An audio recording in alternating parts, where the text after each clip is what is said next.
Hello, good evening, leaders. Please confirm if you can hear me and if you can see me. All right, thank you. So we have 3 more minutes before it's 7 o'clock. So we'll just hold on for a while other leaders join the call.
Good evening, everyone. It's 7 p.m. already. I believe you can see me and you can hear me as well. If you can, react with any emoji. If you can see me, if you can hear me. All right. Thank you. Good evening. You're welcome to the African Future Leaders Summit 2025. And this happens to be our last online summit for this year 2025 sessions. And like I said on the group chat, I believe I can see somebody just reacted with Melat just reacted with a sad emoji. You should be happy. It's been successful because I believe everybody has learned one or two.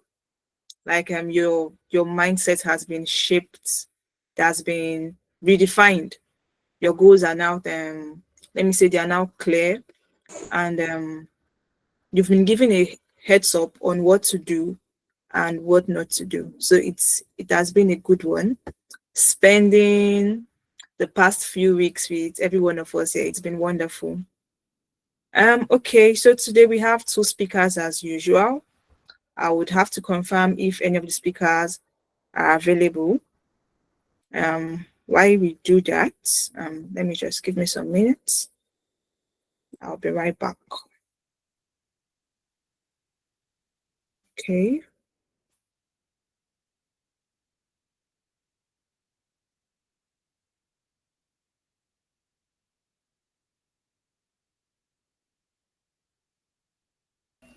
Okay, while we wait for our speakers, let's get into a little bit of interactive session.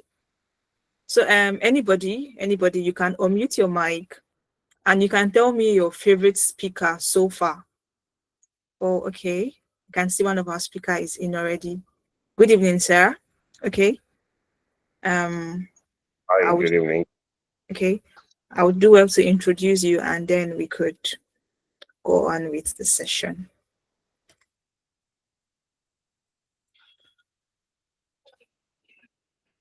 Okay. So we have Mr. Laye Falade, FNSE. He's going to take us on how to think like a problem solver in Africa. So he's here already. I believe we can. Laye Falade is one of Africa's most respected voices in the global energy sector, with an illustrious career spanning over 25 years across 7 countries in Europe, Asia, the Middle East, Russia, and Africa. He currently serves as Managing Director of Brunei LNG, a pivotal role where he oversees strategic operations and drives innovation in one of the world's most influential energy companies. Before his appointment in Brunei, Laye served as Shell Namibia country chairman, where he provided strategic leadership for Shell's operations in southern Africa. He also held senior leadership roles at Nigeria LNG Limited as general manager, production, and key operational leadership positions in Shell Iraq, Shell Exploration and Production International, Dubai, and the Shell Petroleum Development Company of Nigeria. His career reflects deep expertise in gas operations, petroleum production, reliability engineering, and organizational transformation, consistently delivering operational excellence on a global scale. Laye's influence extends beyond the boardroom. He is passionate about mentorship, leadership development, and building future-ready organizations. His journey stands as an inspiration for professionals and emerging leaders across Africa and beyond. With a proven track record in technical planning, PMO leadership, and product management, Tchukwu has successfully driven high-value projects, implemented agile methodologies, and delivered innovative.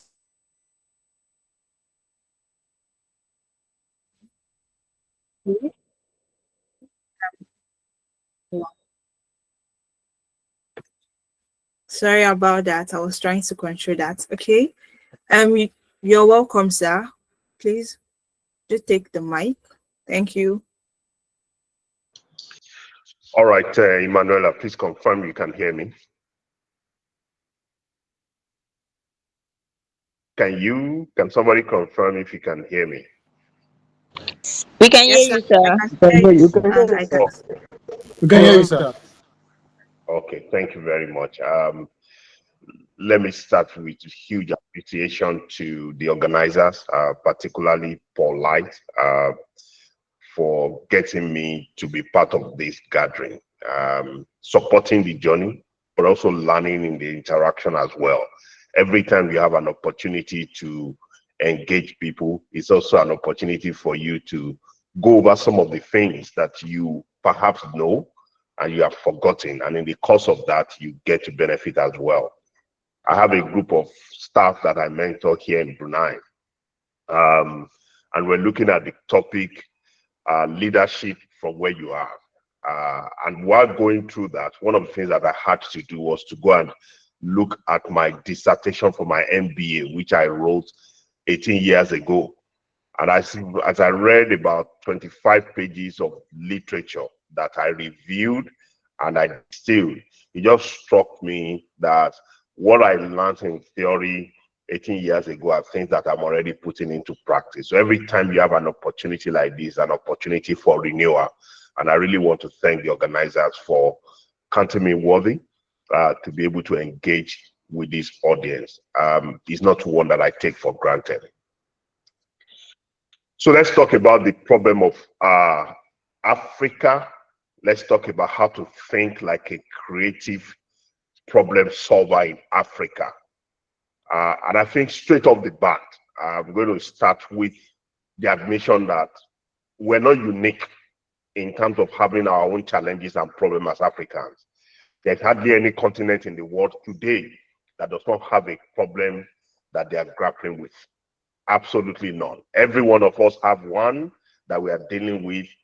What makes the difference is how we show up, is what we do. And when it comes to Africa, our challenges are very diverse. They are interconnected, but they're also layered. However, each of these challenges represents an opportunity for us to be able to solve problems and to be quite innovative about them. And so what I will do as I kick off this discussion and activate the discussion is to group them into sectors.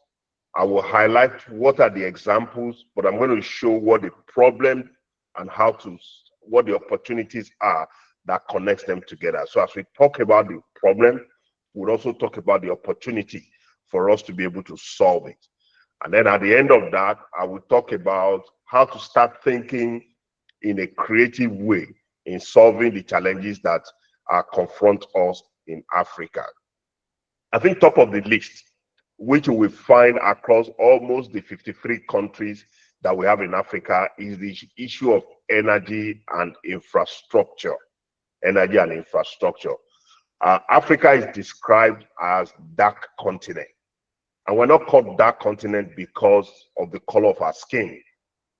I think we're called dark continent majorly because of the lag in development that we have as a nation. So if you are privileged to get into a flight, into an aeroplane, and then you take a flight over most of Africa, especially when you're flying at night, one of the things that strikes you is how the whole continent just show darkness. If you see a satellite imagery of Africa compared to Europe, compared to Asia, compared to Middle East, it is completely different. We are energy deficient. In the world, it's estimated that about 1.2 billion people do not have access to electricity. Half of that, 600 million, is from Africa. 600 million Africans lack access to reliable electricity. About 800 million do not even have access to clean energy at all. And when you think about what power cut does, it cripples businesses, students are not able to read, and all sorts of things. The high cost of production that you have in most industries today is just down to the fact that we do not have access to electricity. And so people then have to invest in alternative power supply that are much more expensive. You find people running generators. By the time they consider the cost of fueling and add that to their cost of production, the price just becomes uncompetitive. So energy deficiency, infrastructure deficiency is a big challenge that we have in Africa today. But with that comes an opportunity for us to then get involved as we try to solve it in off-grid solar projects, looking at microgrids, opportunities that exist with clean cooking technology, ability to be able to store energy, and also looking at renewable energy financing models. So even though we have a problem with energy and infrastructure, which we cannot run away from, it also presents an opportunity. A second one that is similar to that is around food security and agriculture. Africa is blessed not just with human resources, but we're also blessed with mineral resources. We are blessed with a very vast arable land. But today, in Africa, we import foods that are in billions of dollars every year.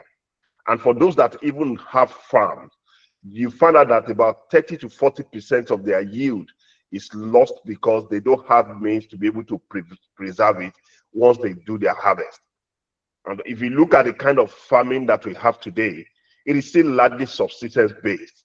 There is no large-scale infrastructure, large-scale farming that allows you to be able to scale at size. And so As you look at this, one, we are punching way below our weight in Africa. Two is that we are still not able to get to become very secure and sufficient with our food production. We're still largely importing.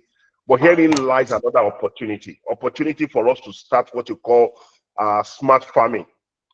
You look at what farming is doing right now, very advanced sensors, drones are being used, opportunity in food preservation, looking at the supply chain logistics and being able to play there, having access to market. We have a huge market with population, but also looking at agro-processing and financing for small farmers. So with the problem that we have about food security and agriculture, there are opportunities as well. And you can go on and on. Is it about the health sector? There is hardly any African country that is sufficient when it comes to health sector. We go for medical tourism abroad, whether it's in Dubai, whether it's in Europe, whether it's in America, and these are money that can be spent here. In fact, somebody sent me a quote recently, which was looked at as a joke, but it was born out of a reflection of a real life experience. And this guy was talking about in the UK about how Nigeria must have very fantastic opportunities, hospitals. And the Nigerian that he was talking to said to him, no, we don't. A lot of our hospitals are comatose. And then the guy said, well, then Nigeria must have excellent training facilities, because most of the best doctors that he has experienced in the UK are Nigerians. If you go to America, it's also the same thing. So it's not about the lack of training. It's not about the mental capacity of people. There is a lot of opportunity in the collapse of our healthcare today that we can plug into. Today, if you go to our teaching hospitals, most of them are moribund. Most of them don't have opportunities to be able to treat patients. But individuals are able to come together in the private sector and they are making a killing. They are providing services that people need. You think about education, you think about skills, we have problems there. If you also think about youth and job creation in terms of employment as well, we are also struggling. We have a population that is booming in Africa, but our job creation lags behind. Unemployment, underemployment is extremely high. And with these, you can start thinking about the opportunity to log in and think more as an entrepreneur. Look at digital gig platforms, look at manufacturing hubs, very creative industry that we have, the music, the fashion, the film, the green economy and jobs. There is just a vast array of opportunities that we have. You go to finance, it's the same story. You talk about housing, it's the same story. You talk about trade and market access, it is the same story. There are huge problems, but with those problems also come opportunities. So Africa's problems are not just about gaps. They are business, they are social innovation opportunities. And usually our traditional approach in Africa to solving our problem is for us to depend on aid and grants from donor countries. These are proven to be ineffective, as most of them do not look at the peculiarities that we have in Africa. Africa has the capacity to solve this problem, but we need to think differently. The average mindset of African is that I go to school, even though I might go to school and study a course that doesn't make sense, but I go to school anyway, with the expectation that there is a government or there is a private sector that is going to provide me with employment. We never thought of an education that targets solution right from the get-go.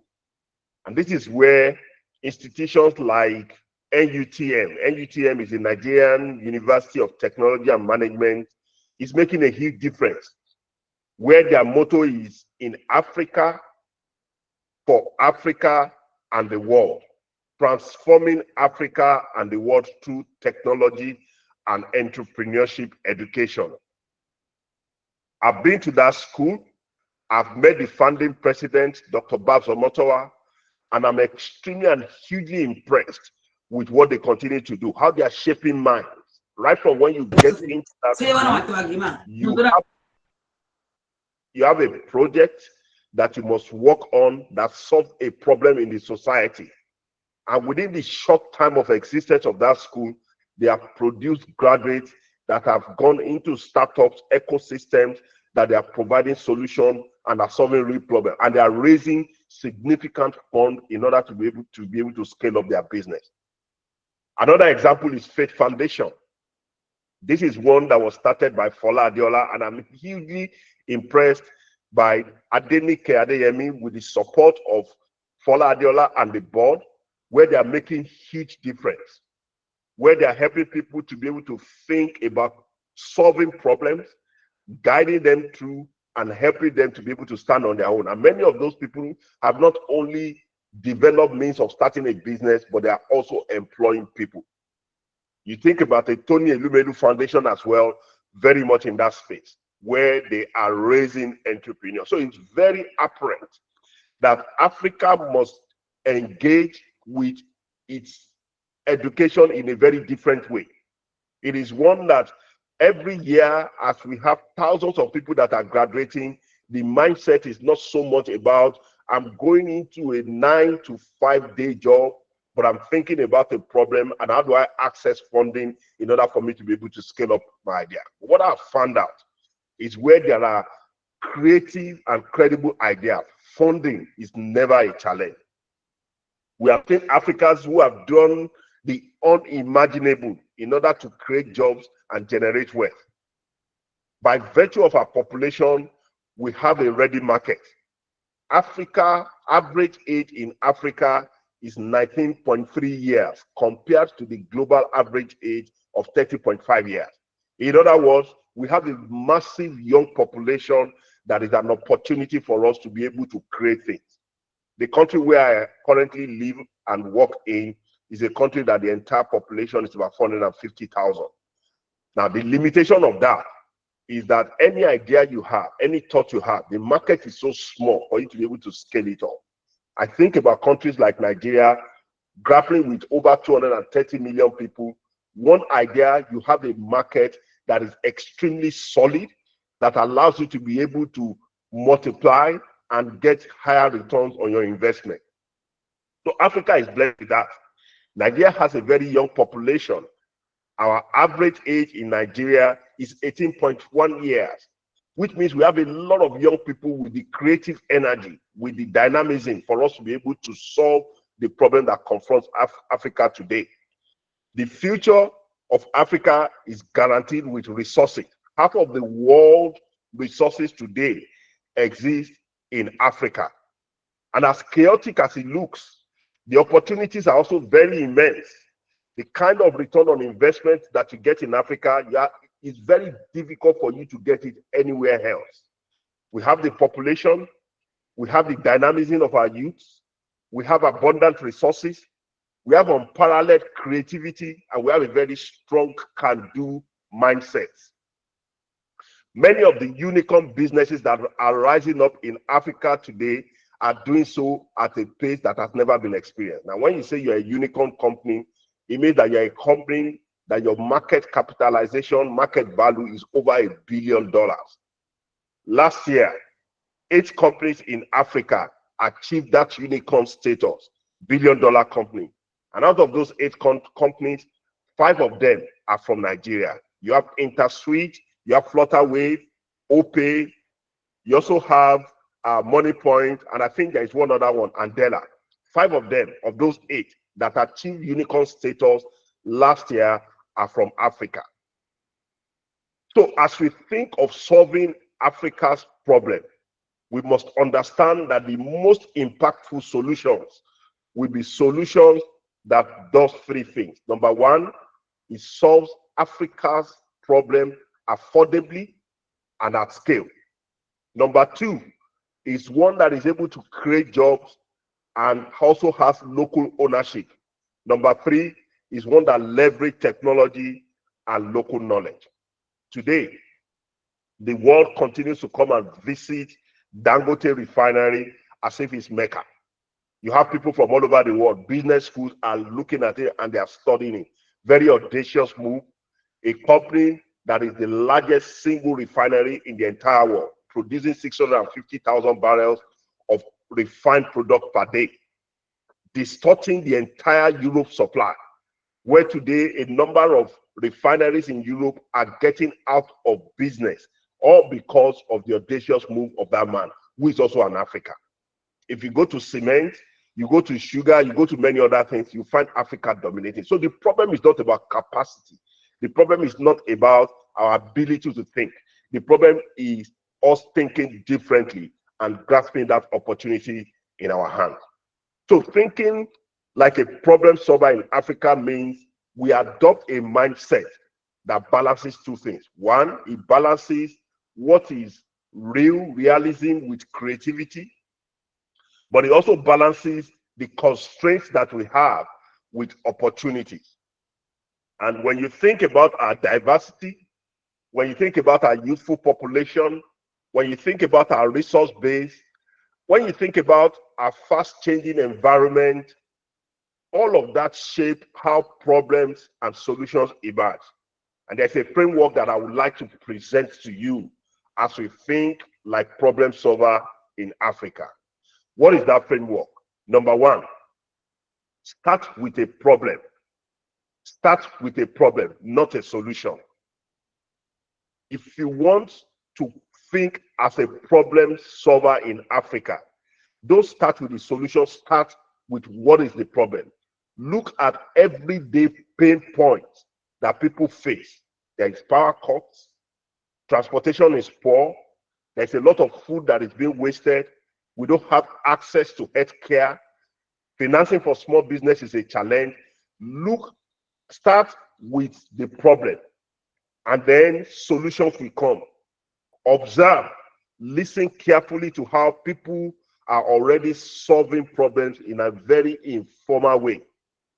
Now, oftentimes the seed to being able to have a scalable solution is embedded in what you call grassroots improvisation. So start with the problem. As you think about the problem, as you wrestle with the problem, creative ideas will come. That's the first thing. The second thing that you need to then do is to try and contextualize that problem. So this problem that I see, what is the context around it? When you think about Africa, Africa is not a single market. We have local culture, we have local politics, our infrastructures differ by country, by region, even by neighborhood. Just take, for example, Nigeria, where I know most of the people that are on the call comes from. Nigeria is not a monolithic country. We have different ethnic groups. I think there are about 256, almost 260 registered, recognized ethnic groups. But even with that, there are some of those groups that have different dialectical expressions that they don't understand themselves, and they also don't have the same culture and same ways of doing things. So take, for example, one of those 256 tribes is the Yoruba tribe. But for those who listen to Yoruba people, many Yoruba people don't understand themselves because the Yoruba that is spoken in Ijebu is different from the one that is spoken in Ibadan. It's different from the one that is spoken in Ikare, in Ondo State. So as you look at each one of them, their cultures are different. Contextualize that problem. Before you propose the solution, ask the question, who is affected most? And are there local barriers when it comes to infrastructure, regulation, literacy, trust? And do they exist? What do I need to do about it? And what resources already exist here? Many times we think that our ability to be entrepreneur has to do with our level of education. And I like to say no. I've read stories, I've seen people who didn't go to the walls of university that have been great entrepreneurs. There is a Cosmas Maduka that comes from the southeast. Today is the one that owns Coast Carries. He will tell you he didn't go to school. He taught himself. While I was growing up, we had the Odutola tires in Ibadan. And this was a man too that also wasn't that educated, but left a legacy, left a business that outlived him generations and generations after. So it's not so much about your education, but it's first of all thinking about what is the problem that exists here And as you wrestle with the solution of that problem, creative ideas will start coming in. The third thing in that framework is think constraints. Any constraint that you see it as a catalyst. Don't see it as something that holds you back. See it as a catalyst that enables you to be able to create a solution at scale. When you think about resources that are scarce, one of the things that it does is that it forces you to be quite ingenious, think differently. And some of the most innovative African solutions, like mobile money or solar pay-as-you-go system, they came from people who thought within constraint, people who saw constraint and tried to find a way around that constraint in order for them to be able to move forward. So ask yourself the question, how can I create impact with the least resources that I have? Start small, but continue to grow. Focus on being very frugal, but think about scaling up, think about adaptability. The fourth thing, as you think around that framework, is try and blend tradition with technology. You have to respect indigenous knowledge systems. You have to respect the way we do our farming. You have to respect some of the native things that are being done as problems, as solutions. But you don't stop there. You look at it and you ask yourself, how do I bring technology to bear in solving this problem? So I have a house in Nigeria today that I can monitor on my device everything that is going on around that house. Why? Because of technology. I'm not physically there. I'm thousands of miles away, but I can see everything that is going on. In fact, the house is so much designed that it also has a public address system that I can communicate across sea, across ocean, all because of technology. I installed a solar inverter system that on my Palm device, I can monitor the charging rate, I can see the battery level, I can program it to give preference to the solar power and only go to the national grid when there is no sun or when my battery is low, all because of technology. And what has that done? It has cut back my bills, my expenses. Some people sat down and thought about that. When you design for scale.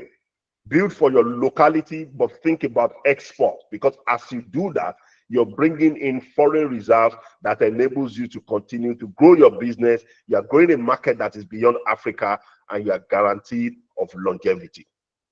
When you think about sustainability. Don't just think about short-term fixes which collapse when there is no longer funding. Think about solutions that are able to create self-sustaining ecosystems that generates jobs, that leads to skills development, that adds value. Think of, instead of you thinking about, I want to just import solar panels, why don't you think about investing in training technicians and have a local assembly that is able to make it?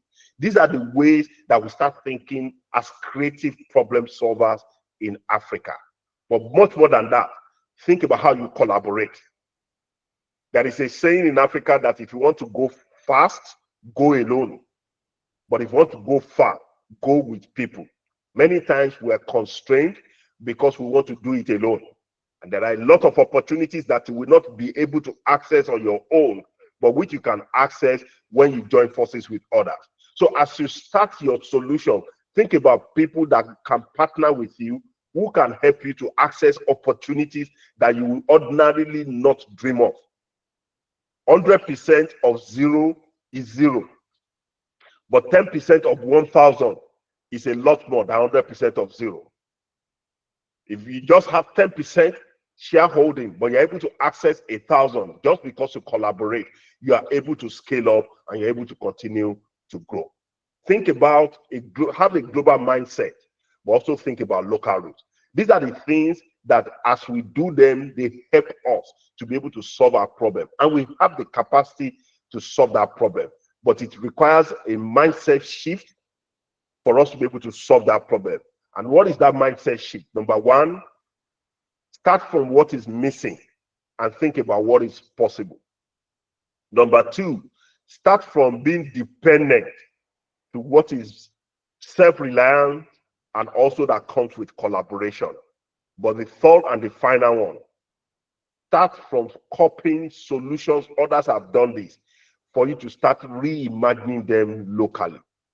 One of the things that we are guilty of in Africa is that we don't engage our mindsets a lot. If they tell you today that selling akara is making a lot of money, all of a sudden you find everybody gravitating there. And before you realize it, nothing happens. But why don't you start looking at what are the problems today and creatively coming up with solutions? It doesn't have to be big, but it can go big. Start small. Get at it. Be disciplined. Don't jump ahead of yourself. And I can guarantee you a lot of the problems that we have in Africa today, which are disguised in the cloak of opportunity, that if you see those opportunities, we'll do a lot more about them. Let me stop there and hand it back to you. Thank you once again for giving me the opportunity to share this thought. Wow. Thank you so much, sir. It was an amazing session. I've learned almost 100 things by just listening to you for 33 minutes. I can imagine if it's for 1 hour. Thank you so much, sir. We do appreciate your time with us this evening. Thank you so much. I believe our leaders have questions.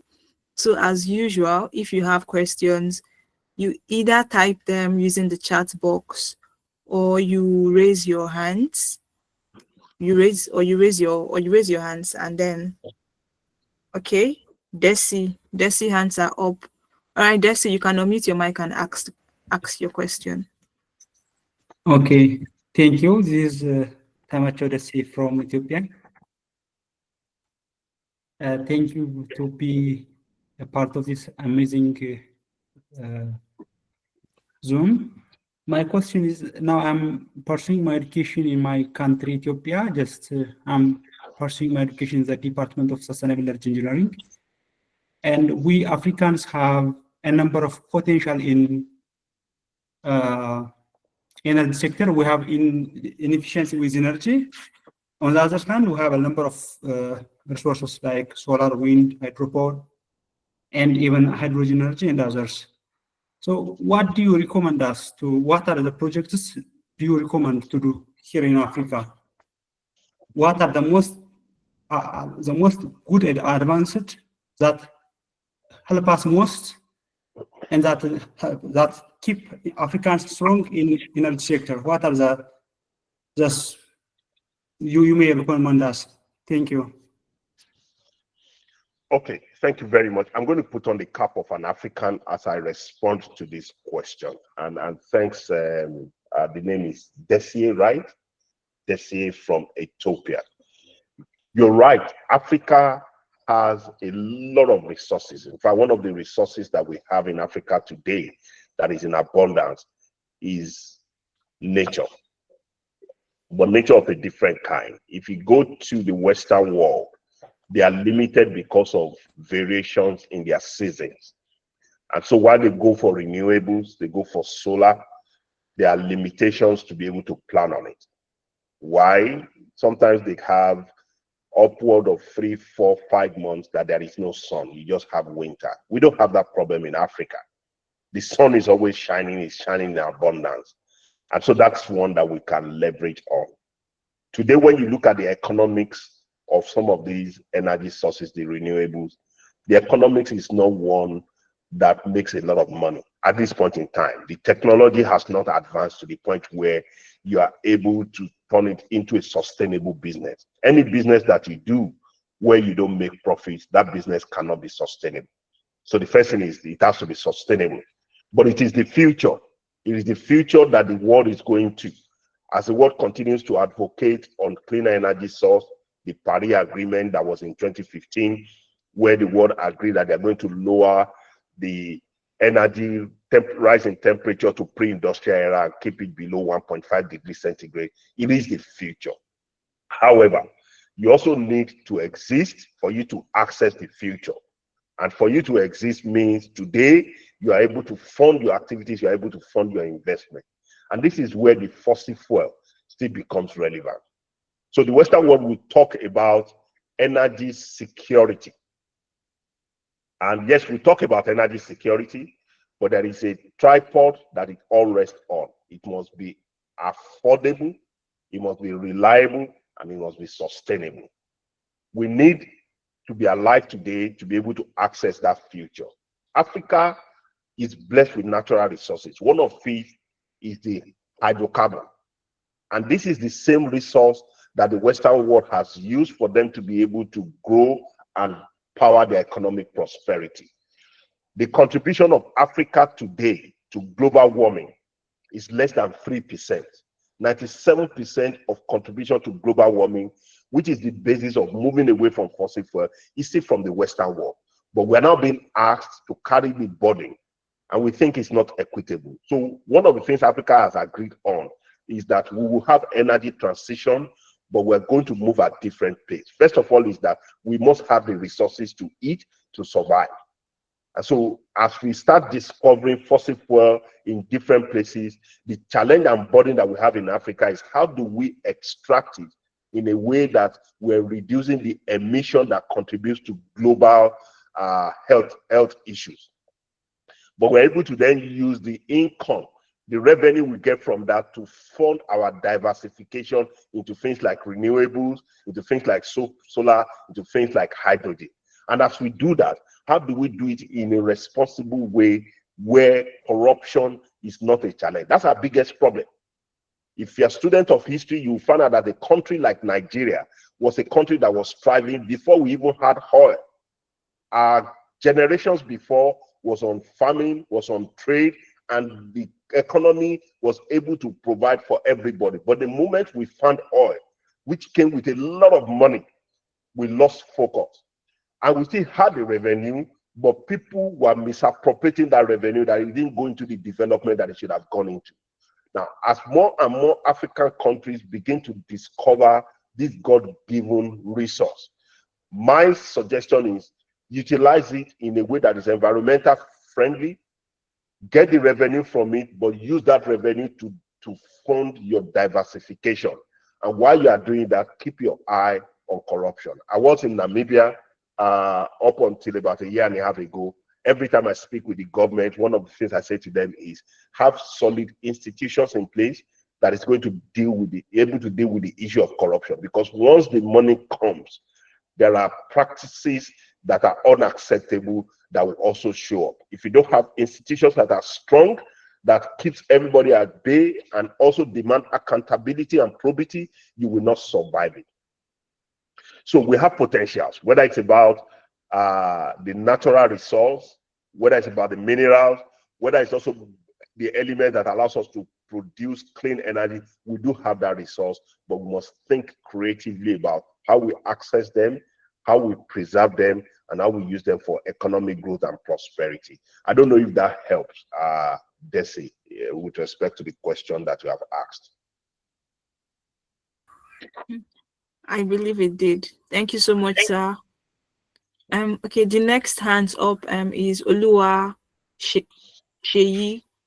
Please, you can unmute your mic and speak. Oluwa Sheyi.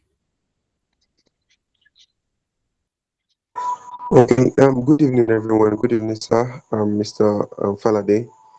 I'm from Nigeria, actually, and I really enjoyed your teaching, sir, and it was very, very impactful. All right. I really want to ask you a question based on myself because I happen to be a research writer, and also I happen to be an academic coach too. And the thing is that and for Nigerians right now, if you want to make it well, you, like most of us right now, youths, we tend to start to earn in dollars. We try to get clients that we can work for, help people to write down there. And I don't. Can you see me, sir?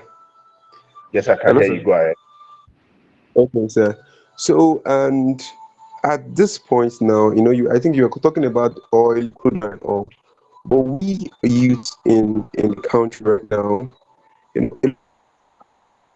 more because even we are trying to do it well. There's a time in which I actually met with a client, and he told me that he doesn't trust Nigerians based on the fact of the new norms that are actually happening right now, whereby even I'm struggling to hear you, Oluwaseyi. You're breaking. Like, give you. Hello, sir. Yeah, go ahead. I was struggling. I didn't hear the last 20 seconds of what you said. Okay. I said, for us to, as youth of Nigeria now, in which we want to earn in dollars, want to try to make impact in a legal way, and right now, before we can even do that now, we have it very, very hard for us. Very, very hard, because now they don't even trust us anymore because of the new norms, the fraud and all that's going on. But when you tell them you are Nigerians, it's a pull off for them. So in that case, what do you think that we can do, sir? Because I've come in contact with people that they've talked about everything. Okay, you're going to tell me write this and that and all. But the moment I mention I'm a Nigerian to them, they'll be like, the trust issue is always there. So, and this is my own, because I feel academics is what's my own forte. So what do you think I can do, sir, in that kind of concept? I mean, one thing about academics in Nigeria is that they don't really take it like that. For us to earn good money, when it comes to Nigerians, they just look at you and be like, okay, how much do you want to earn? But when we have students right out there, it is a good one. So what do you think that we can do, sir? Because this thing is actually getting out of hand, whereby they will just feel like, you're a Nigerian, I don't want to do business with you, I don't want you to take my kids, I don't want you to do this, I don't want you to help me to write. So what do you think I can do, sir, in that kind of concept, sir? Thank you, sir. So I hear you, Oluwaseyi, and I sympathize with what you have described. We got ourselves into this situation. I don't think it's fair because the world uses a few people, conduct of a few people, to judge the rest of us, unfortunately. But we got ourselves into it because it is still Nigerians who have messed up. If you look at the percentage of those Nigerians who have messed up, they are less than 1%. But this is one of the realities of life. People remember you when you have done the wrong thing, and many times take it for granted when you do things that are right. The rate at which the news about wrongdoings travel is faster. It is because it's sensational than when people do the right thing. If you go to the United States today, Nigerians are making waves, whether it's in academics, anywhere, they are making waves. They talk about Nigerians being the most educated immigrants that are in the America. Average Nigerian has a minimum of a master's degree, but the world doesn't celebrate us for that. All they will remember us for are the likes of Hush Puppy and a few others that have defrauded the state. That when you look at their percentage, they are infinitesimal, but they use that in order for them to be able to justify whatever brand, whatever perception that they have about us. So it is quite unfortunate. And while we can attempt to find a way to manage around it, it's also one that we need to be talking to ourselves on in terms of national orientation. Except we change that perception, we're not going to make much progress. So in the particular case where you have described, what can you do?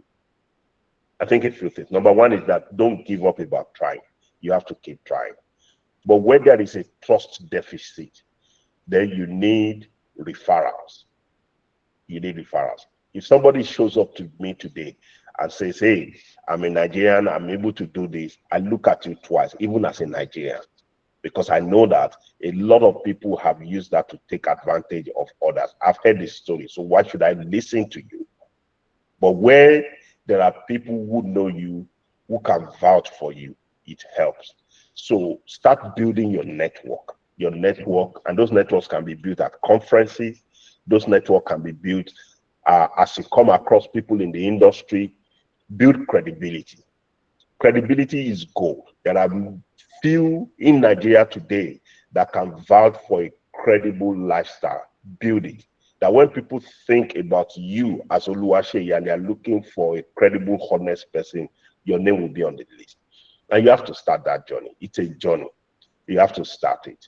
Now, as you do that and start leveraging persistence in pushing, in knocking doors, perhaps what you need is the first one, the second one. The first opportunity that comes across your path that you're able to do it so well that the recipient of that service will be the one that continues to talk about, if you are looking for somebody like this, I know one person, and that person is Oluwaseyi, that person is great. That's how it starts. It builds slowly, but it gathers momentum. And it's not just in your area, this is applicable everywhere else. We have to play the patient game, all because we are dealing with a perception that continues to work against us. And in working against us, it's not allowing us to be able to move as fast as we would love to. But you have to accept that that's our reality. Don't forget when I started and I was talking about the framework, the first thing I talked about is think about the problem and then you find the solutions. Look for people. And don't think that it's only when you are working for people abroad that you are able to make it. No, don't think so. There are opportunities in Africa, there are opportunities in Nigeria, there are opportunities across the border. We have a ready market. Just recently, I understood that Nigeria has approved another 8 private universities. The number of private universities, the number of total universities that we have nowadays is among us. And there are people that are also in the industry who are in the private practice that are looking for services like what yours can provide. Partner with them. Keep knocking the door. One of them will open up. The last thing you should do is to give up. Don't give up. Thank you so much for that. I really appreciate that. Thank you so much, sir. All right, thank you so much, sir. I'll be taking over from Emmanuel. Thank you so much for an amazing session. It's Paul. I believe time is already far short. We don't like to eat any of your time. So I just have one question to ask. I'm an engineer at heart. While in school, I had this idea in the energy sector, and during the process, I noticed that such idea comes with a lot of research, lots of validation and stuff. And the process of validation and the cost of validation and all this stuff, I even formed the research team. I was like, okay, you guys should do this, you guys should do that. But there's an actual challenge. Okay, when discovering an idea, how do we validate the such idea when the validation is alone is more than the average salary? I don't know, to be honest, Chibuke. I have few information about what you have described to enable me answer the challenge you're discussing in a credible way. What I can offer you is that we can have an offline connect where you can tell me more about it, and then I can see if there is any wisdom that I have that can help you. But with what you have described, I will be very hypothetical and most likely not speak directly to the issues because I don't have as much information as I need to help you think along on how do you progress. It might be some talk around being creative, it might be around innovation, it might be around scale, but it might also be around access to funding to enable you to do the validation you are talking about. I don't have enough to speak in a credible way to the issue you have just raised. So if you don't mind, feel free to reach out to me and then we can discuss more in details and see if there is any insight I can offer you on this. Okay. Okay, thank you so much, sir. I believe that's answered the question. All right. Thank you so much once again. Please, those that have a question can drop your questions in the comment section, and at the end, we'll forward everything to Mr. Lay. So, Lay, thank you so much for an opportunity to inspire African future leaders, and we really appreciate your time. Thank you so much. Thank you so much. Thank you so much. Yeah, if you don't mind, Paul, let me just say a few words before I then exit and leave the stage to you guys. Again, thanks for this opportunity. You guys are the future of Africa. Nobody will solve Africa's problem except Africans. Let's not play the victim mindset. Let's play as in this. It is true that some of us were given the short end of the stick by where we have found ourselves, but that's also not a limitation. Our conversation should be, how can I move forward? And what will it take for me to move forward? Invest in it. please don't give up. The mindset is extremely important in being able to move forward as Africans. If you have a mindset where everything you see is negative and you really don't look out for the light in all the chaos around, it will remain negative. Please think about it. Where I am right now, I'm 7 hours ahead of you guys in Nigeria, in Africa generally, so you can understand what the time is. It's 8 minutes to 3 a.m. I've had to be up since 1 a.m. in order to be able to stay on this call. But I consider it worth an investment, if only it's a percentage of you that will leave this session with a renewed mindset and thinking about how you become problem solver in Africa. The more problem you solve, the more you are lifting Africa out of poverty, the more you are allowing Africa to achieve its God-given destiny and potential. A lot rests on you, a lot rests on people like us, and we must not give up. Let history be kind to us. Generations to come, that it looks back and say there is a group of Africans who stepped up to the plate and who took their fate in their hand. And I wish that your name, my name, will be part of it. So please take advantage of this. I know you have another conversation after this. Take advantage of it. And I really wish you all the best as you progress in life. Back to you, Paul. Thank you so much, sir. Thank you so much for that. Once again, we really appreciate your time and we really thank you. We are grateful. So going forward, we'll be introducing the speaker shortly. Our next speaker for today, please let's just pray and give a round of applause. Let's just appreciate Mr. Leye. Thank you so much for that. It was really insightful. Thank you so much. So our next speaker for today is no other person but Engineer Yetunde Asekun. I think my laptop. Okay. I'll just take a short bio about her before we start. A short bio. Sorry guys, the laptop is just having a little issue. Okay, Engineer Yetunde Asekun is a highly accomplished corrosion engineer with over 16 years of industry experience, spanning international and local roles in Nigeria and France. She currently serves as the head of corrosion at Total Energies, where she leads critical operation, ensuring the integrity and sustainability of petroleum infrastructure. Her career journey reflects a steady rise from site engineer at Ecom Nigeria Limited to corrosion engineer at Total SA in France, and later to her current leadership role at Total Energies Nigeria. At the Top 100 African Future Leaders Summit, Yetunde will speak on from applicants to assets, building value before getting employed.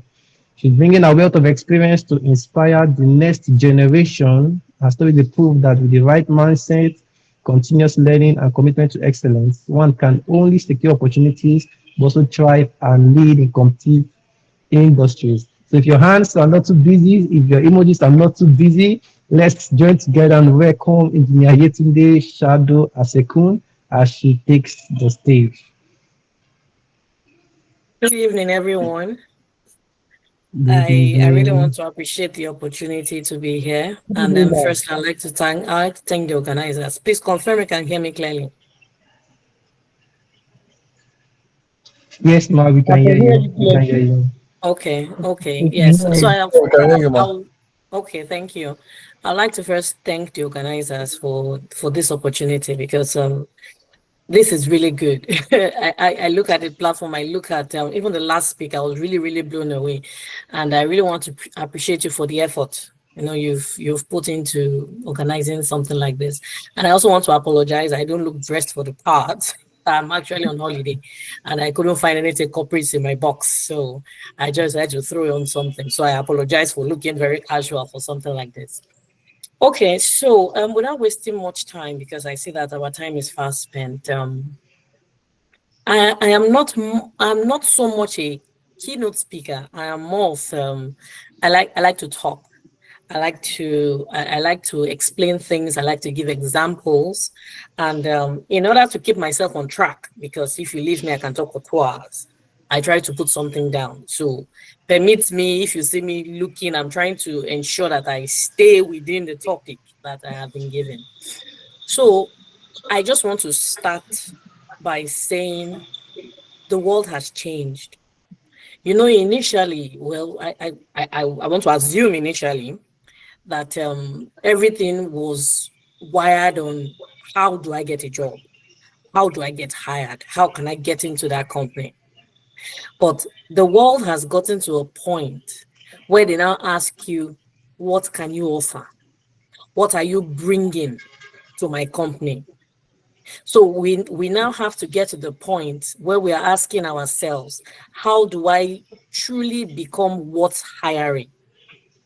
If I own a company, for instance, and I want to employ someone, it means I have a job that needs to be completed.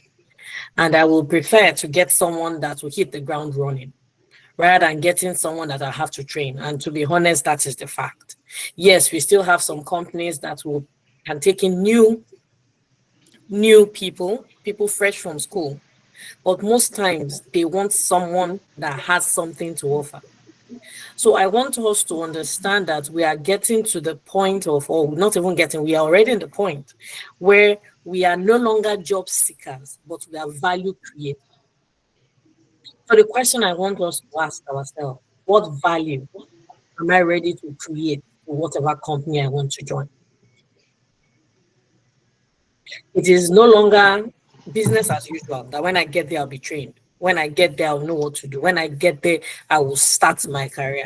I want us to start to think of, I have to create a value. I want to create a value. I want to join XYZ company. What value can I take to the company? You know, a lot of times we go through the internet to prepare for interviews, how to answer these questions, what's my weakness, what's my strength, you know, but it's your value that really, really stands out when you know exactly what you want to bring to the table. I recently had I ran into a class.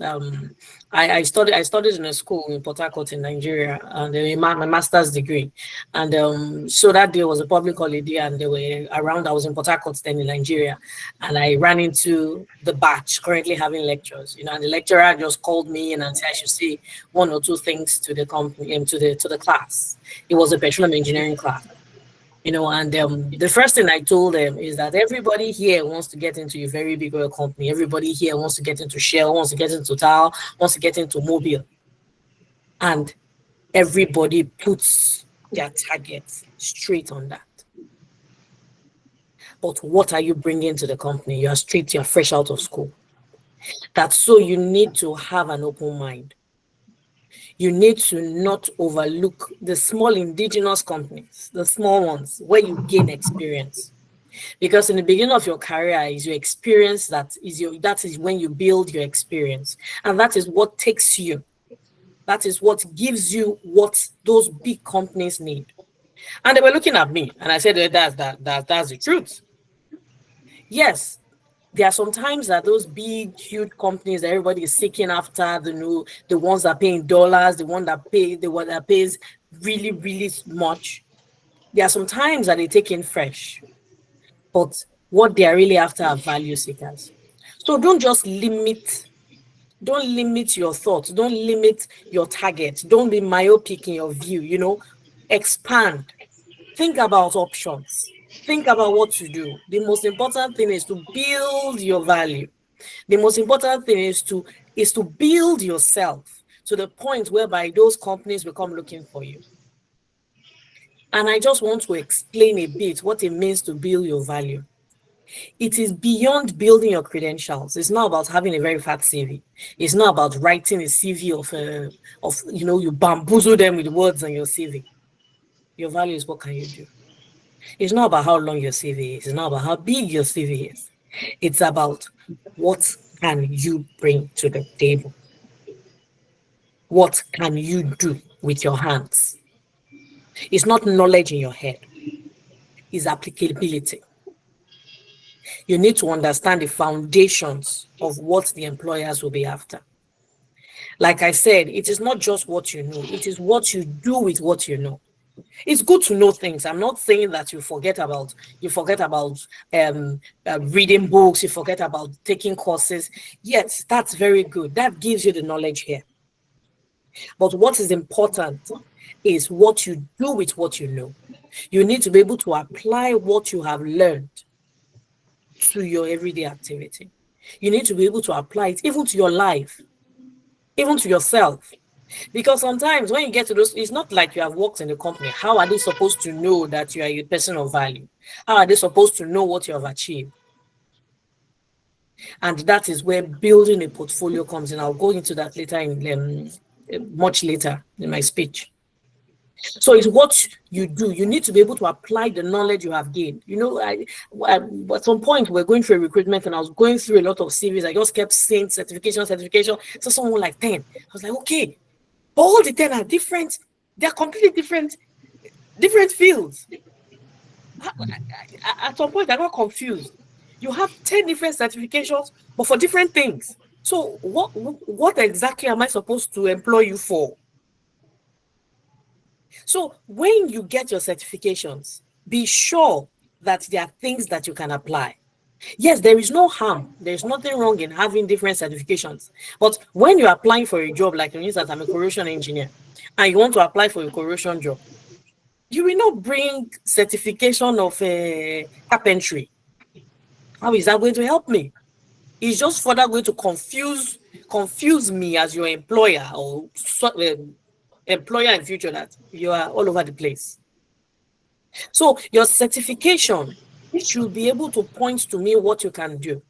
And you should be able to do what your certification tells you to do. It's not just going to read and pass an exam. You should be able to apply it. So when I ask questions about applicability of those things, I will expect an answer of someone that knows what he's talking about, not someone, as we say in my school, la cram la po. You know, you just cram everything just to ensure that you pass the exam. After the exam, everything is gone and you're back to square zero. You have certification, but you know absolutely nada. So you need to be able to know and be able to use what you have learned. So without wasting much time, let me go to how do you build value before your employment? How can you build that? How can you ensure that you have this? So the first one, and this is the key, in case I don't even go further, I can stop on this. You need to cultivate a growth mindset. You know, earlier in my career, when I was because I'm a subject matter expert in my field, and it took me learning with some experts in France. And there was something one of the experts he retired after 35 years in service, 35 years in corrosion. He was a fellow at NIS. I don't know if we have any corrosion people. He was a fellow at NIS. He was one of the people that writes the NIS what do you call them? Their papers that write all the procedures. Yes, their NIS procedures. He's one of the people that sits at the table to write it. And he told me something. I held on to that thing. He said, the minute I assume I know it all, my career is over. He said this to me a year before his retirement, and I opened my mouth wide. Even at your age, with 34 years experience in corrosion, you're telling me that the minute you conclude that you know it all, your career is over. That just shows that growth is continuous. You need to continue growing. But for you to continue growing, you need to have that mindset that I need to grow. I need to learn things. I need to read. I need to do courses.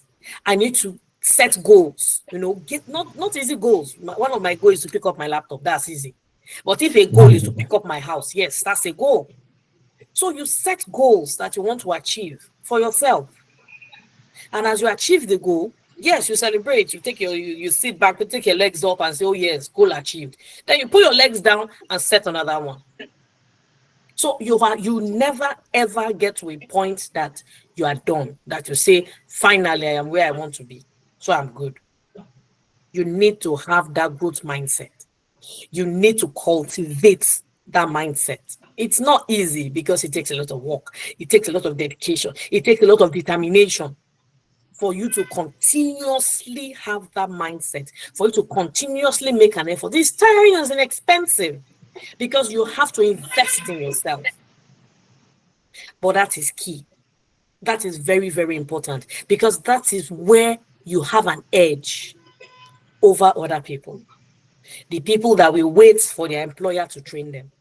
You have already trained yourself. So when they get there and they say, oh yes, that I've done that, and they say explain and start to talk about things, you just realize that the panel, everybody's quiet, they're looking at you. You know, they see that you value yourself. And you're not waiting for somebody you're not waiting for someone to tell you how to value yourself. You value yourself. And you put yourself first. Someone said something that instead of us waiting for our companies to train us, let's train ourselves. Because the day you leave your company, you look back and you carry your CV is empty. All you have is experiences. You do not have certifications. Your certifications belong to you. They don't belong to your company. So you don't wait for your employer to train you. It is on your CV. It is not attached to your company's profile. So it is yours. So you need to make that conscious effort to continuously grow. Come out of your comfort zone. Pull yourself out of that place that you only do things that are easy. Pull yourself out of your comfort zone. Push yourself far more than you could ever think. Push yourself. You never know what you can do unless you try it. But when you limit yourself to the areas, just a very small area, oh, this one, I know this is my strength. Let me just stick to this one. You will do it well, but you wouldn't know if you can go further. So push yourself. Push yourself, really. Then the next one is you need to build these skills through real life projects. Yes, I know you will say that you don't have job. You are waiting for an employer. Which projects will you do? There are many things you can do without being paid. You can volunteer at places. You can start a blog. You can start a blog. You can volunteer at different places. In fact, I was talking to someone in my church. They are looking for volunteers. They are looking for people in finance to balance accounts.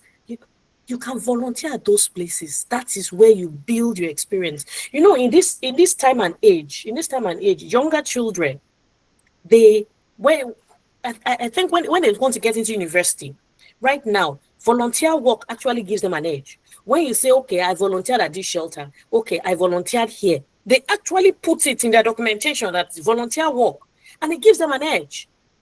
So you build these skills from different projects, different places. You build all different skills. And the skills I'm talking about is not only skills to be an engineer. I'm an engineer, yes, but I need to know how to talk properly. I need to know how to communicate. And what I need to know how to balance my budget, because yes, I'm an engineer, but I have a budget in my office that I need to balance, and I need to ensure I stay within my budget. So I can volunteer in a place where I work with the finance team. That will help me to know how to balance my budget. So you can build an app. There are different things to do. But for you to be able to get these skills, you need to actively do something in real life. You need to actually put your hands, and I say, as they usually say, I can't remember the word, you make your hands, you get your hands dirty. You bring your hands, you do something. It doesn't have to pay. Yes, I know, you don't have a job, how will I eat? But you need to build your skills from somewhere, because it's that skill that will single you out from people, especially when they see that, oh, you don't have a previous job, but you have this. Oh, say, yes, I volunteered here. They take you as a serious-minded person. They take you as someone that's not only after money, but someone that's after value, because you have put aside the fact that you want money to be able to work on yourself. That even gives you an edge. So you build these skills through projects, through practice, so that by the time you get to your work, bam, you hit the ground running, because all those things you have done it before. You have done it before. You are not threatening your boss, because when they say this, oh, this is, I'm finished. But you just joined. Oh, yes, I learned it somewhere, so I'm done. These are the things that makes the company, when it's time for them to talk about people, they will say, oh, that young man, that young lady, no, that was a good choice, recruiting that person. Then another strong one, you need to develop interpersonal and communication skills. This is very, very important. No matter your field, no matter where you are, your success depends on your ability to connect with others. Communication is not just about speaking well. Yes, it's good to speak well, but you need to be able to listen. You need to be able to listen clearly. Sometimes even read between the lines. You know, there are some countries that you work in that when they say ABCD, what they are saying is not ABCD. They are saying the one under. So you need to be able to listen deeply, read between the lines. You need to be able to empathize with people. And you need to be able to collaborate across differences, different ethnic groups, you need diversity. Because in some companies, you work with people from different nationalities. And to be honest, if I go about treating everybody like Nigerians, the kind of problems I would have put myself in will be horrible. So I need to be able to find a way to work with people across different walks of life. So I need to develop a skill to be able to communicate properly, to be able to understand. So it means that you still need to study other people so that you know what they want and what they don't want. You know what they can accept and what they cannot accept based on their countries. So these are the things that you need to understand. Like someone said, well, I think yes, I had a training recently, and they talked about a country that you don't touch them. Yeah, you don't touch them. I can't now go there and start to shake everybody or extend my hands to shake. No. So you need to learn all this. How to relate with people, how to be sympathetic, how to have empathy, how to listen, how to communicate properly. That is important. Then, in our bid for growth mindset, you need to be curious. You need to, like when you have, for instance, you're working towards a company, you want to work, for instance, in the energy sector. And you have an interview and they say, what do you understand by energy? And you say, is when light comes into your house. No. You need to carry out research. You need to understand the company, starting from the company to the industry, so that any question that comes, you'll be able to maneuver because you've understood entirely what they do as a company and what their sector represents. So you research, you study that industry, you know it very well. You understand the pros and the cons, you understand the challenges, you understand the strengths, you should understand everything about the company. So it's not just, I want this job. Oh, I want this job. All I want to know is my weakness and my strength. No. You need to do more than that. Then you need to look out for problems around. Look out for problems around. There was a particular time, though I know I failed at this, there was a particular time I was thinking about, okay, yes, you know, in Nigeria, we don't separate our waste. So in my area, I would think about, okay, how to collate the bottles, you know, to be able to collate them in a place where I can call. I think there's a company somewhere in Lagos that you can call to come and pick up the recycled, to come and pick up the plastics, you know, for recycling. You know, I had the idea in my head, you know, it played in my head for a long time. I think it played in my head for like 6 months, and I'm guilty. I never did anything about it. So that's a problem that we are experiencing today because nobody has done anything about it, and I either had the idea, I did not do anything about it. So look out for problems to solve in your environment, in your area. Look out for problems to solve. They might look minute. They might look insignificant. They might look like people would not notice, but you'd be surprised that somebody will notice. So when you find a problem, you need to take steps on how to address them. You can design a better process of doing things. I think the previous speaker talked about things like this, designing a process to do things. You can find ways to do things, different ways. Let's say everybody is going this way to solve a problem. Why don't you try this path? Maybe this will make it faster. Anything in your home, in your environment, in your church, in your mosque, you can find a way. Just there are problems. There are a lot of problems. Oh, there are a lot of problems that can be solved. There are a lot. We just need to think outside the box. We just need to make that effort and not say that, oh, it's not, nobody has called me to do it, I'm not doing. No. So don't wait for someone to tell you, oh, you go and look for that recycling. No. When you see a problem, try to see how to solve it. Take steps. obvious steps, conscious steps to try to solve those problems. Then you need to build your network. This is where knowing people comes into play.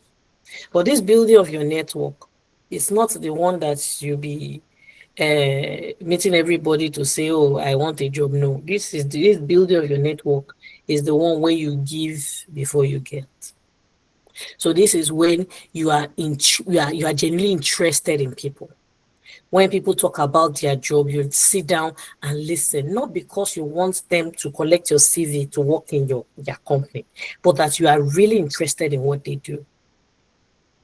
You know, so it's not just about I'm connecting because I want this person to come and help me. No.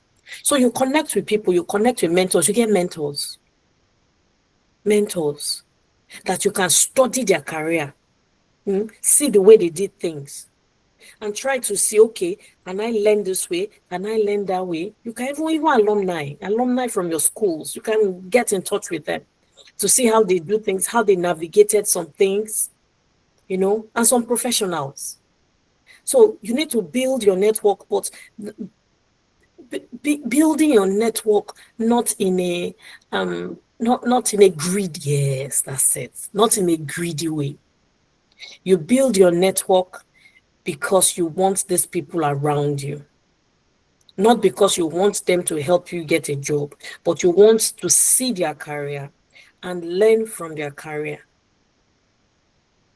Because to be honest, I know quite a number of us have heard this. People like to talk about themselves. When you give them the opportunity, everybody likes to talk about themselves. So let them talk, but don't be bored. You can learn from that. You can learn from people. Give them a listening ear.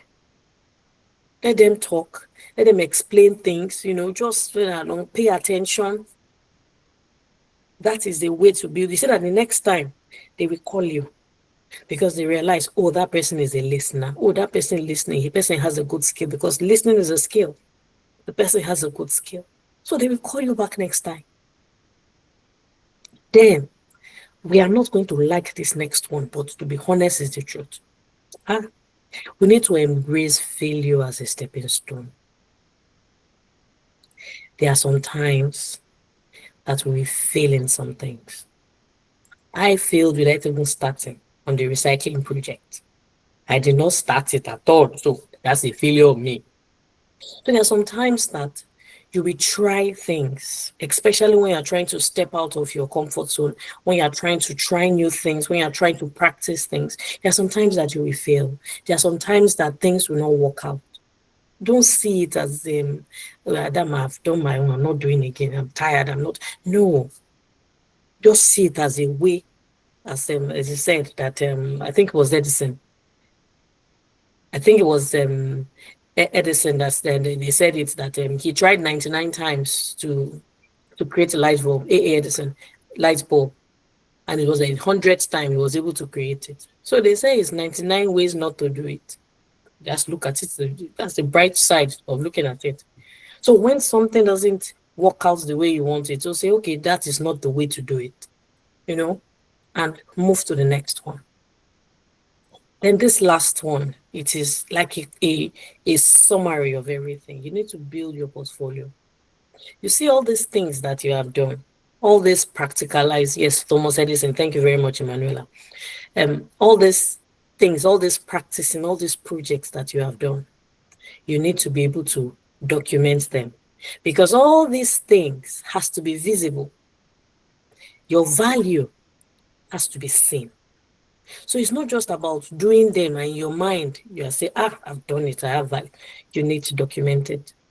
Create a portfolio. It doesn't have to be, like I said earlier, that children nowadays volunteering at different places is now part of packaging that they use for university. So document it, create your portfolio. If it's by presentation, you want to do it, or you want to do it by slides, or you want to maybe, I know a lot of people use LinkedIn. Excuse me. But document it. Have this beautiful resume that shows, oh, yes, in my area, I created something, and something people are using it, and with that, I was able to solve. You will now put the points, what you're able to achieve. Most importantly, you will put the value that you learned, that you picked up in that particular side, in that particular aspect. You put that value down that, okay, in this endeavor, I was able to bam, bam, bam, bam. You put it down. So you are writing your values out for them to see. It's not that I want to talk about it. No, when they say you just pass your CV with your values, when they say this one, and you're talking about it. So it's not just because you have done it. So when they say, oh, this one, oh yes, you'll be able to break it down clearly because you know your CV shouldn't be so much, it should just be straight points. So you'll be able to explain clearly what you did, the challenges you faced, you know, this one, and the way you're talking, they will know that you indeed, you're involved. You do not copy from anywhere else. So you document your portfolio, make it ready for anybody to see. And I want us to know that it is never too late to start. Sometimes we may wonder that I've gone so far. I have wasted so many years. But it's never too late to start. Your journey begins now. Your journey begins here, right now. That's where your journey begins. So I want us to focus on building value. When you build your value, you become more than just a job seeker. You become a sought after person. You become someone that people will start to fight for, to recruit. Because that is when you now start having, you know, when they say you have good problems, you have like 3 or 4 letters, you're now wondering, which one do I pick? That's a good problem. That's the problem everybody's looking for. So you build your value. You become a creative problem solver. You become a catalyst for progress. That even before your first job offer arrives, you have already begun to shape the world around you. So at some point, you realize that I don't even need the job. I'm okay the way I am. I am changing things because, to be honest, somebody will see you. Somebody will see you and say, oh, that young man, I've been watching that young lady. What the person is doing is alarming, and the person is not charging. I need her on my team. That is what makes you stand out. That is what takes you out from the crowd, you know, and just puts you in the spotlight. So start building, keep learning, and above all, believe in your capacity to make a difference. Become a person of value, and the world will open doors that you never imagined possible. Thank you very much. I think I need to stop here. Can we please give Mrs. Yetunde a resounding round of applause? It was an amazing section. Thank you so much, Ma, for your words of knowledge, words of encouragement. We are very much grateful. Thank you, Ma. So it's time for our interactive session. So if you have questions, you can please write them down on the chat box, or you can raise your hand. You can indicate by raising your hand. Okay, I can see Adamu's hand is up. You can please unmute your mic and speak.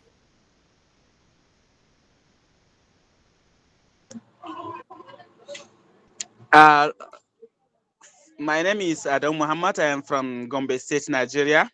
First of all, I would like to thank our presenters. They really did a good job, and thank you to 100 for bringing this encyclopedic mind of 21st century to give us an insight that really shaping our minds and actions, especially in the future. We really appreciate this.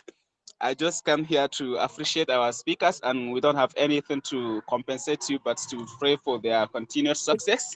Thank you so much. We are really happy with what we have got, and we promise to implement all these strategies and insight by God's grace. Thank you once again.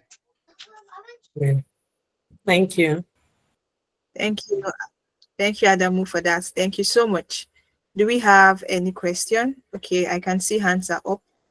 Just give me a moment.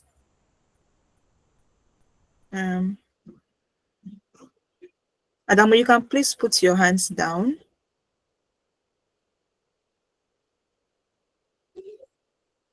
Okay. Bukumi, if you can hear me, you can please unmute your mic and speak. Bukumi Agbola. All right. Good evening, everyone. Thank you so Yeah. much, Ma. Thanks so much for speaking from your heart, because I can feel it, like, and your word of encouragement. Encouragement. Thank you so much. So my question is about the building portfolio. I'm a finance person, and before I joined an accounting firm where I work currently, I've done a couple of things personally, like building templates for personal income tax, at least helping some small businesses to prepare their financials with incomplete statement and their bank statement. But so when you mentioned about building a portfolio, for the finance space and the accounting space, most of the documents we work on, many of them are so confidential that we can't share it outside. So how can I go about it, at least to showcase that, okay, I've worked on this thing before, I've done this, I've done that, without breaching the confidentiality of the people I've worked for? How can I go about that? Thank you so much, ma'am. Okay, Bukumi, I'll try to answer your question. Even though I'm not a finance person, I will try to answer your question. I think I understand a bit about confidentiality. You cannot particularly explicitly state what you have done, but I guess you can you can put it a bit more generic. Like for instance, you say you built a template for like small businesses. You can just put it exactly like that. Built maybe budget or balancing statement for a small business. Maybe you can put I don't know to what extent you can I don't know to what extent you can divulge information, but you can just put template building. It might not be in the body of your CV. It could be with other activities. Because in the body of your CV too, it will just stand out as one line, but it could be as other activities under your CV if you cannot put much details. But the important thing is for you to be able to put it there so that somebody can see it. And when they ask questions, of course, you can talk about it you can talk about it a bit generally. You can make it a bit generic. But because that person that is asking that question also knows that it's confidential. So the person will not expect you to give off confidential information, because that could also be a test.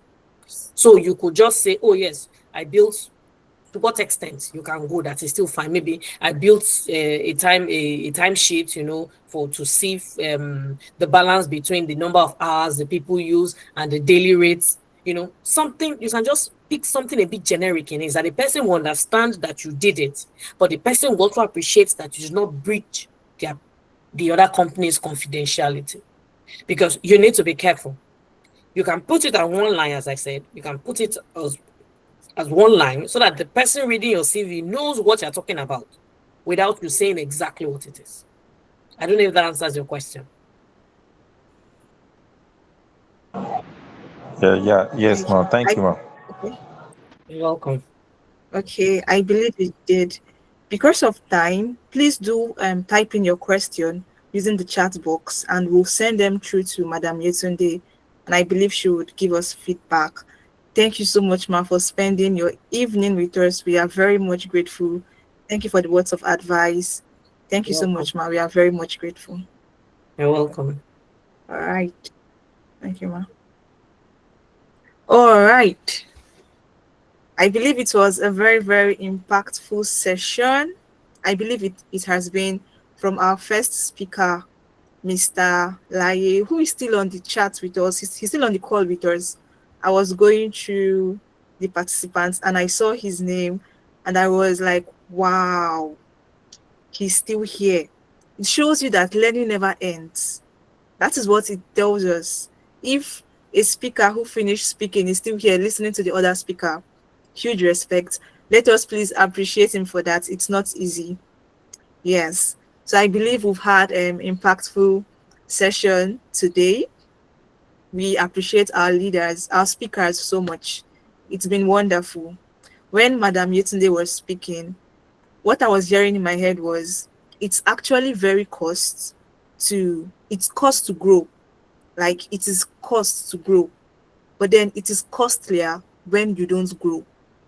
So when you intentionally want to grow, it is actually cost. But when you don't want to grow, it is costlier because you get to pay a more huge price per se. So we thank our leaders, our speakers so much.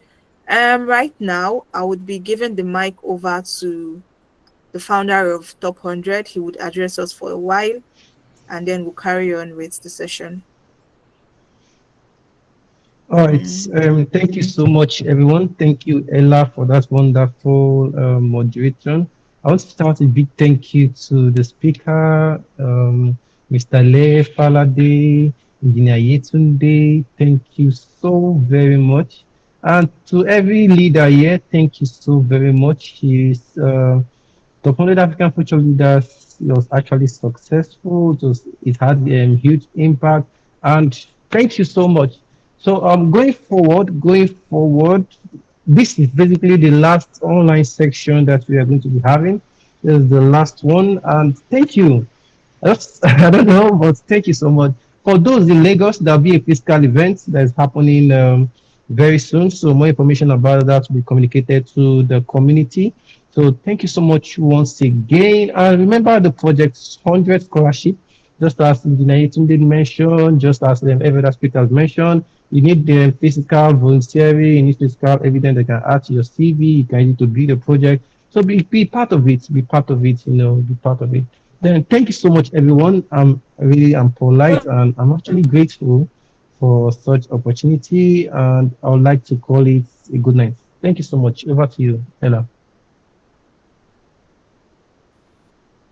All right, we've thanked everybody. I think it is proper to also thank the founder of this organization, Polite. He has done a wonderful job and he's doing a wonderful job. So please let us give him the virtual clapping. Let us please give him a round of applause. So thank you, Polite, for for coming up with this vision. I believe you're an inspiration to everybody here because you're basically doing a vision that you had in mind. So we should all learn from him as well. Thank you so much for putting up this vision and for staying true to it. And then to our top 100 teams as well, myself and all other team members, we also say a very big thank you. It's been a wonderful 5 days with all of you guys. It's been wonderful having to come here to moderate, having to text on the group chat, having to answer some of the personal DMs I get. It's been wonderful. And it doesn't stop here. Trust me, it doesn't. If you're not in Lagos as well, it doesn't stop here. We can still connect outside of the meeting. If you have things you want to talk about, you can send a DM. Plus, we also have our ongoing projects with we have our ongoing project to join in. So over time, we would also discuss that. So thank you very much once more. Like I would always preach, don't be just the hearer, be the hearer and the doer. So with this, would call Top 100 Summit 2015 or close. Thank you so much and do have a wonderful night.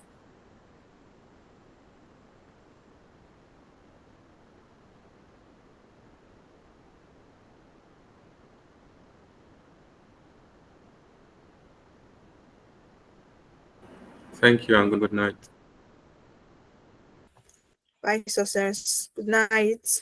Good night, Jimo. Thank you. Good night. Thank you, guys. Thank you. Good night. Wow. Bell, thank you. Good night, Emmanuel. Good night. Thank you. Thank you so much. Thank you. Good night. Thank you, everyone. Thank you. Good night. Good night. Good night, Aina. Good night, Gift. Thank you. Good night. Good night. Thank you, Mr. Paul. Thank you, Top 100. All right. Good night.